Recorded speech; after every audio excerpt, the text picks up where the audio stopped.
आज शिवसेना महिला आघाडीच्या वतीनं पूर्ण महाराष्ट्रभर हा जो आज आंदोलन केलेलं आहे, हे आंदोलन माझा सिंदूर आणि माझा देश या अंतर्गत शिवसेना महिला आघाडीच्या वतीनं केलेलं आहे.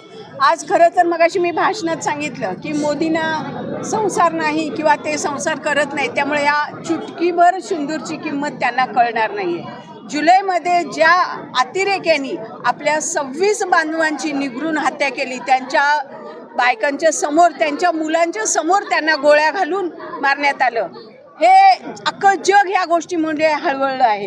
त्यामुळं मोदींनी युद्ध जाहीर केलं. अवघ्या काहीच दिवसात ट्रम्पच्या सांगण्यावरून युद्ध बंद केलं.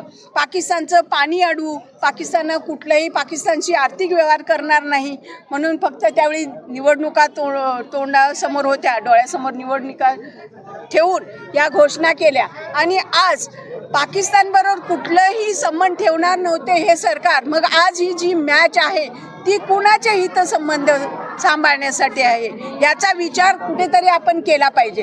कारण एका घरातला करता पुरुष गेला तर अख्खं त्याचा संसार उद्ध्वस्त होतो, याचा विचार मोदींनी केला पाहिजे. आणि त्याचसाठी आमचे उद्धव साहेब खूप सेन्सिटिव्ह आहेत आणि शिवसेना ही नेहमी 20% राजकारण आणि 80% समाजकारण करत आहे.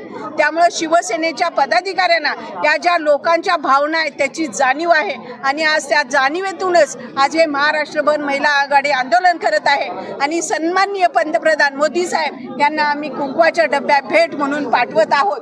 इथून पुढे तरी त्यांनी शहाणपण यावं त्यांना की लोकांच्या भावनेशी खेळू नये. कारण आज 26 लोक गेलेले आहेत म्हणजे याचा विचार सरकारने केला पाहिजे. हे सरकार सर्वसामान्यांचं नाही आहे, हे सरकार धनदांडग्यांचं आहे. अदानी आणि अडाणींच्या घशात अनेक जमिनी घालाव्या याच्यासाठी हे अनेक कायदे आणत आहेत. गेल्याच आठवड्यात आम्ही जनसुराज्य जो कायदा आणताय त्याच्या विरोधी आंदोलन केलं होतं.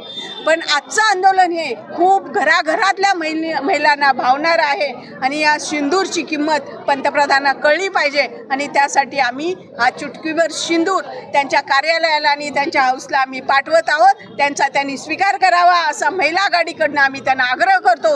आणि पाकिस्तानशी कुठलेही संबंध, कुठलेही व्यवहार ठेवू नयेत, त्यांच्याशी सर्व तोडून टाकावेत ही विनंती आम्ही आमचे भारताचे पंतप्रधान आहेत त्यांना करत आहोत.